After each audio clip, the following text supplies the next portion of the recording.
Ils ont marché, ils ont crié, ils ont brandi des pancartes. Rentrez chez vous, on en a marre. Le littoral aux littoraliens, ils ont dit rentrez chez vous contre les Bamileke qui n'avaient strictement rien demandé. Et aujourd'hui, mes chers amis, mesdames et messieurs, la chefferie de Bonaté qui vient de leur claquer la porte au nez. Vous vous demandez certainement de quoi je parle. Alors, mesdames et messieurs, je me pose la question et je veux une réponse. Qui va payer la facture de cette campagne de haine construite sur le vide contre les Bamileke? Parce qu'il n'y a eu jamais, je dis bien jamais, de candidat Bamileke au trône de 3e degré de Bonateki. Zéro, aucun, nada. Et la chefferie Bonateki vient de le démontrer.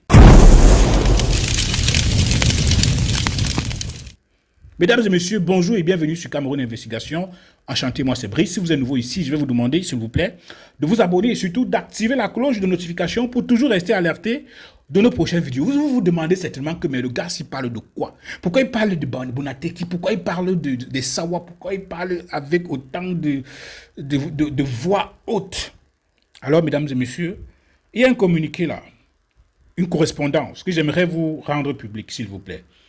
Une correspondance du canton de Deido, chefferie traditionnelle de Bonateki, qui envoie une correspondance à M. Raymond Tchengang, qui était un natif, n'est-ce pas, du littoral, où il dit objet convocation à une réunion de concertation et de consultation relative à l'élection du chef de quartier Grand Moulin.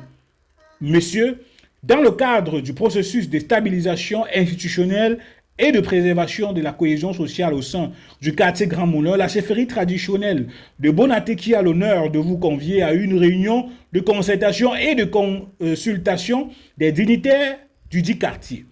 Cette rencontre a pour finalité d'aboutir dans un esprit d'apaisement et de consensus et de responsabilité collective à l'organisation d'une élection transparente et apaisée du futur chef du quartier Grand Moulin. À cet effet, vous êtes priés de bien vouloir prendre part à la dite réunion qui se tiendra à la chefferie de Bonateki le samedi 13 juin 2026 à 17h30 très précises. Compte tenu de votre qualité de dignitaire et élite de ce quartier, votre présence est requise et revêt un caractère particulièrement important pour le bon déroulement de ce processus. Vous voudriez bien prendre toutes les dispositions utiles afin d'y assister.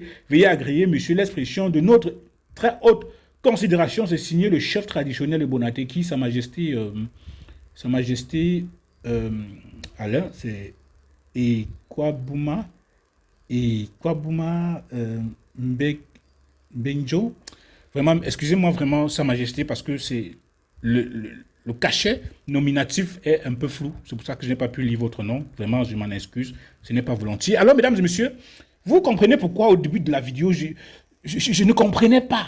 Parce qu'ils ont marché, ils ont crié, ils ont brandi des pancartes, comme quoi rentrer chez vous, on en a marre, contre les Bamileke qui n'avaient strictement rien demandé. Et aujourd'hui, mes amis, comme vous avez suivi dans la correspondance, la chefferie de Bonateki qui vient donc de leur claquer la porte au nez. Et je vais vous entrer dans plus de détails, vous comprenez? Donc reprenons donc dès le début. Il y a de cela quelques jours, vous avez appris, comme nous ici sur les médias sociaux, une partie de Douala s'est embrasée, ça a pris la une des médias sociaux, les plateaux télé ont parlé, des marches ont été organisées, certaines personnes, récemment des littoraliens, ont organisé des marches pour dire stop, on en a marre, trop, c'est trop, le littoral, le littoralien. Ils disaient qu'ils ne voudraient pas qu'un gars Bamileke puisse être chef à Bonateki, au Grand Moulin et tout. Et la correspondance que je viens de vous lire vous a clairement mis, n'est-ce pas, de l'information dans l'oreille, la bonne information. Je ne sais pas si vous comprenez ce que je veux dire. Vous voyez, des marches dont ont été organisées. Le mot d'ordre, c'était quoi? Empêcher, soi-disant, l'arrivée d'un chef Bamileke à la tête d'une chefferie traditionnelle Sawa. C'était à Bonateki, non? Vous vous souvenez, non? Voilà, sauf que, et c'est là que ça devient très grave. Personne n'a jamais présenté de candidat Bamileke. Même pas un nom, même pas un dossier, même pas une seule déclaration, rien. Ils se sont servis d'un communiqué du sous-préfet qui disait convocation, qui parlait de tout ça. Ils sont arrivés jusqu'à dire que le sous-préfet, c'était un sous-préfet Bamileke. C'est-à-dire qu'ils avaient tribalisé l'affaire. Pourquoi? Parce qu'en fait, le nom, ils avaient suivi avant que la convocation ne sorte même. Ça parlait déjà dans les groupes WhatsApp que la personne qui devrait être, qui était au poste, qui voulait concourir à ce poste de chef de quartier de Bonaté qui c'était un certain Raymond Tchengang. Ils ont seulement entendu le nom Tchengang. Comme ça résonne comme un Bamileke. Ils n'ont pas voulu faire, ils n'ont pas voulu savoir si Raymond Tchengang c'est leur frère littoralien ou c'est un gars yabassien ou c'était. Ils ont simplement dit comme son nom c'est Tchengang là. Il est Bamileke. C'est ça en fait. C'est-à-dire que eux, dès qu'ils voient simplement un Kenfak, un Tsafak, un Fometio, un ceci, pour eux, c'est un Bamileke.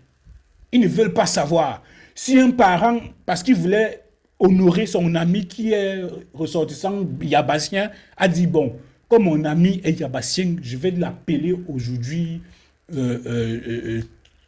Kenfak ou Tchengang ou alors Ebele ou alors Lobé, tout ça. Eux, ils n'ont pas pensé à ça. Comme parmi eux, il y a des personnes qui attendent ne serait-ce que l'étincelle pour profiter, commencer à tirer sur les Bamileke. Ils ont profité, ils ont surfé dessus. Si tu leur demandes aujourd'hui, ils se basaient sur quoi pour pouvoir faire leur marche. Ils ne vous diront pas. C'est un peu lorsque tu arrives quelque part, les gens sont en train de bagarrer. Tu entres aussi dans la bagarre, tu commences à bagarrer. C'est à la fin de la bagarre que tu commences à te poser la question qu'on bagarrait même pourquoi. Alors que c'est la question que tu vas te poser depuis le début. Et vous comprenez donc d'où venait donc cette rumeur? Qui avait fabriqué cette rumeur? Et surtout, pourquoi a-t-elle trouvé un écho aussi rapide, aussi violent jusqu'à aller sur les plateaux télé dans certains siècles? Parce que, chers amis, une rumeur ne devient une marche de rue qu'avec des relais médiatiques, des relais politiques, des relais qu'on va nommer aujourd'hui. Vous comprenez? Avant, c'est-à-dire que immédiatement que le communiqué du sous-préfet est parti, les radios, les pages Sawa là, il y a souvent certaines pages là, qui animent les pages communautaires là, ils avaient tout ça. Les plateaux télé parlaient, les médias sociaux parlaient. Il y avait déjà une rage contre les Bamileke. J'ai vu même certains blogueurs venir dire que les gars, vrai, un Bamileke chef chez les Sawa, vous avez déjà vu ça où? Moi, j'ai fait des vidéos ici pour leur dire qu'il n'a jamais été question qu'un Bamileke voulait être chef chez les Sawa. C'était une manipulation. Mais comme les gens aiment faire les choses avec les émotions, parce qu'ils veulent les vues, ils viennent raconter des trucs et des conneries. Mais rassurez-vous, mesdames et messieurs, la sagesse Bonateki, la sagesse du chef de Bonateki avec tous ceux qui les entourent. J'aimerais saluer le cercle des chefs de Bonateki. Le coup de théâtre, c'était quoi? C'est que la chefferie de Bonateki, elle a tranché. Selon les règles, selon la coutume, sans céder à la pression de la rue, sans céder à la haine. Ils n'ont pas tenu compte que certaines personnes ont marché en noir. Il y a de cela quelques jours pour dire le littoral au littoralien. Jamais. Vous avez suivi leur communiqué. Dans la cohésion, le respect des institutions, la cohésion sociale, le vivre ensemble. Vous comprenez? J'aimerais dire bravo au chef de Bonateki. Parce que ce qu'il vient de faire, ce n'est pas un détail administratif. C'est un message. Un message qui dit, ici, à Bonateki, on ne gouverne pas avec les pancartes. On gouverne avec nos lois, nos traditions, notre sagesse. Et cette sagesse-là, chers dames et messieurs, c'est la vraie sagesse Sawa. Celle de l'hospitalité. Celle qui a accueilli, depuis des décennies, des Bamileke venus participer à la construction de Douala, cette ville qu'ils aiment, qu'ils ont bâtie de leurs mains, où ils payent leurs taxes, où ils élèvent leurs enfants, où ils se marient entre les Sawa, les Bonateki, les Bassa, tous. Mais, et vous vous posez la question, qui a instrumentalisé cette affaire? Maintenant, parlons donc de ceux qui ont voulu instrumentaliser cette histoire. Il existe depuis quelques années un courant que certaines personnes ont appelé, et beaucoup d'entre vous le reconnaissent, et vont le reconnaître certainement, la théorie littoralienne. Vous comprenez? Mais attention, hein, mesdames et messieurs, ça n'a rien, il dit bien absolument rien à voir avec les vrais Sawa. Il dit bien les vrais Sawa, ceux qui incarnent cette hospitalité dont je viens de vous parler plus haut. Parce qu'ils n'ont jamais demandé à personne de rentrer chez soi. Jamais de la vie. Vous avez suivi les interventions des personnes comme les Eli Bilobe dit, les littorales et les littoraliens, que montrez-moi dans la Constitution une loi qui dit que chaque Camerounais est chez lui partout où il se trouve sur le territoire national. Ce courant-là, c'est autre chose. C'est une fixation maladive sur l'homme Bamileke, transformée en bouc émissaire permanent. Vous voyez, en explication facile à tous les problèmes de la région. Et ce qui vient de se passer à Bonaté qui le démontre. Ce courant est fondamentalement diabolique et mortifère. Il faut s'en défaire. Surtout s'en défaire définitivement. Vous comprenez? Définitivement. Alors maintenant, revenons donc sur une question que j'ai posée au départ. Qui doit payer la facture? Qui doit effacer le rentrée chez vous? Le littoral ou le littoralien? Qui effacera donc rentrer chez vous? Je vous repose la question parce que ça m'énerve. Qui effacera rentrer chez vous? Qui restera pour toutes les familles Bamileke de Douala une cicatrice? Qui repart la peur que ces marches ont sémé chez les commerçants, chez les étudiants, chez les familles entières qui n'avaient rien à voir avec une chefferie qu'ils ne convoitaient même pas? Qui va payer la facture? Ce n'est pas Bonaté qui doit des excuses. Bonaté qui vient de montrer l'exemple. Ce sont les instigateurs de cette campagne qui doivent rendre des comptes, moralement, politiquement et médiatiquement. La sagesse a parlé à Bonaté qui,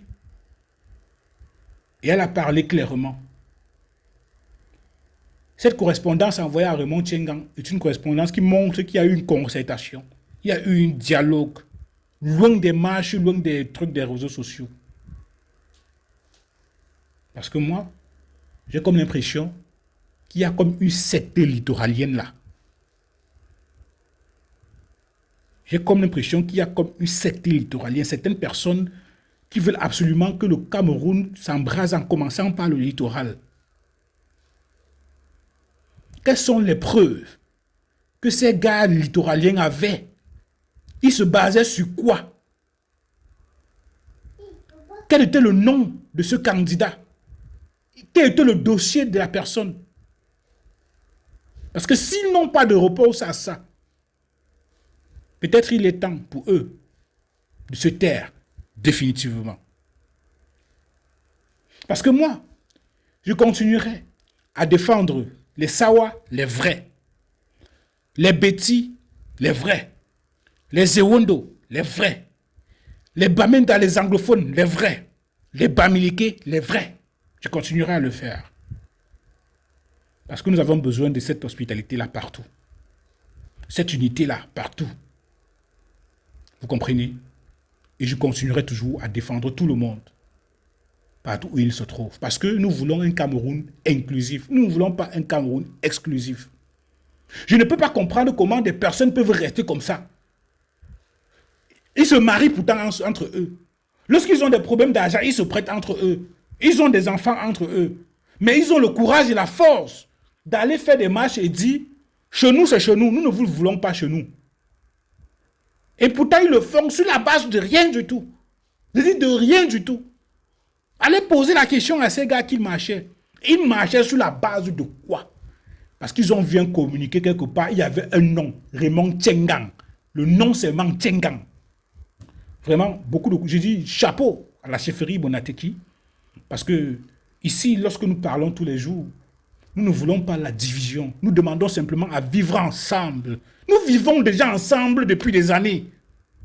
Nous vivons déjà ensemble depuis des années. Comment se fait-il qu'en 2026 au 21e siècle, lorsque nous devons penser à développer notre ville, la ville de Douala est extrêmement sale, l'une des villes les plus sales du Cameroun. Au lieu de réfléchir à comment développer notre ville, à développer la ville de Douala, à laver la ville de Douala, certaines sont personnes, au lieu de marcher pour demander qu'on prenne soin de la ville de Douala, que les autorités camerounaises puissent davantage mobiliser les ressources financières pour prendre soin de la ville de Douala, les gens ont la force, le courage de signer des pancartes, marcher pour dire le littoral aux littoraliens. Ok, allez laver, allez faire. Voilà que la chefferie Bonaté qui vient de dire, oh, arrêtez-nous ça. Ils ont convié M. Raymond Tchengang. Viens, on a une réunion ensemble à faire. Viens, on va discuter. On te demande d'être là. Dans le respect, dans un esprit exclusif, le respect des institutions, la stabilité des institutions. Mais lorsque vous partez marcher, vous ne pensez pas au revers, aux conséquences. Pour vous, c'est que il faut que les Bamileke ne s'impliquent pas dans les choses qui vous appartiennent. Le tribalisme n'est pas bon. Hein? Parce que les conséquences de ça sont extrêmement graves. Je dis bien extrêmement graves. Parce que lorsque ça commence, même les personnes qui ont commencé, qui ont instigé ça, commencent à regretter. Allez demander aux Rwandais. Ils vous diront. Et donc, mesdames et messieurs, j'aimerais une fois de plus saluer la magnanimité des chefs qui sont réunis, discuter autour d'une table. Parce que j'aimerais terminer en disant tout ça, pour ça, ces personnes qui ont initié ça, vous devriez simplement avoir honte. Parce que nous sommes appelés à vivre ensemble. Nous sommes appelés à construire ensemble. Nous sommes appelés à faire tout ensemble. Parce que le Cameroun ne se construira pas avec une personne. Le Cameroun se construira avec tout le monde. Pas avec une seule communauté. Et pensons dans nos esprits individuellement. Pensons à penser collectif. Parce que lorsque vous ne pensez qu'à vous, c'est-à-dire que vous, personnel, et vous, avec la communauté là, vous n'irez jamais nulle part. Il faut regarder au-delà du nez. Regardez plus loin que le bout de votre nez. Beaucoup de courage à ceux qui, demain, samedi 13 juin 2026, seront à la chefferie de Bonaté qui est à 17h pour pouvoir élire ou bien installer un nouveau chef de quartier à Bonaté, mesdames et messieurs. À très bientôt.